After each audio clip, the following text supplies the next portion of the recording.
Sejumlah mahasiswa yang tergabung dalam DPP Organisasi Pergerakan Mahasiswa berunjuk rasa di depan sekolah SMP Negeri 6 Makassar.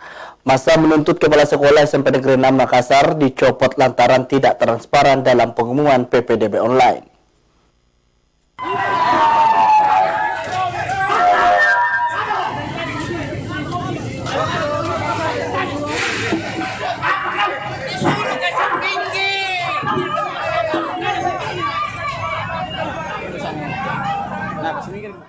Dengan membawa kendaraan bak terbuka dan pengeras suara, sejumlah mahasiswa yang mengatasnamakan DPP Organisasi Pergerakan Mahasiswa menyeruduk SMP Negeri 6 Makassar. Dalam aksinya, massa menyampaikan sejumlah tuntutan, diantaranya menuntut pencopotan Kepala Sekolah SMP Negeri 6 Makassar dan Kadis Pendidikan Kota Makassar lantaran diduga tidak transparan dalam pengumuman PPDB online di SMP Negeri 6 Makassar khususnya. Selain itu, diduga terjadi pemalsuan KK peserta didik baru yang diterima melalui jalur zonasi, serta dugaan pungli kepala sekolah yang menambah siswa siluman setelah pengumuman PPDB online.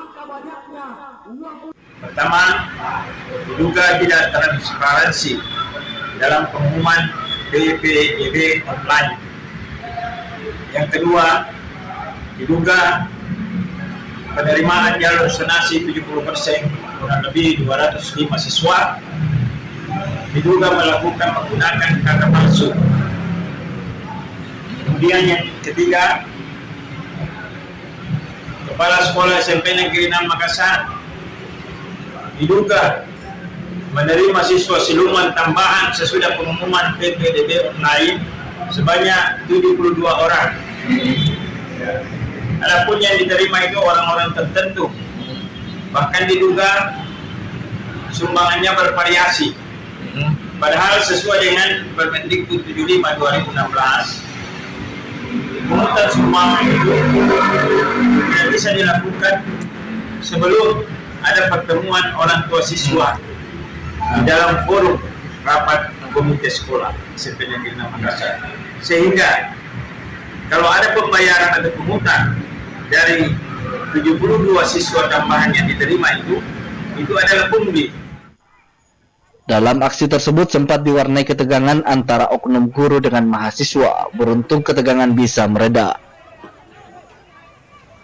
Aksi ini mendapat pengawalan aparat kepolisian. Usai berorasi, mereka melanjutkan aksinya di kantor Balai Kota Makassar dan juga melakukan audiens dengan pihak Polrestabes Makassar untuk menyampaikan aspirasinya mengusut dugaan kecurangan di SMP Negeri 6 Makassar. Aziz Sisi Rehana, Selebes TV. Bangunnya suatu negara yang adil dan makmur, kawan-kawan. Ketika ada pemimpin yang benar memasuki jam istirahat, sudah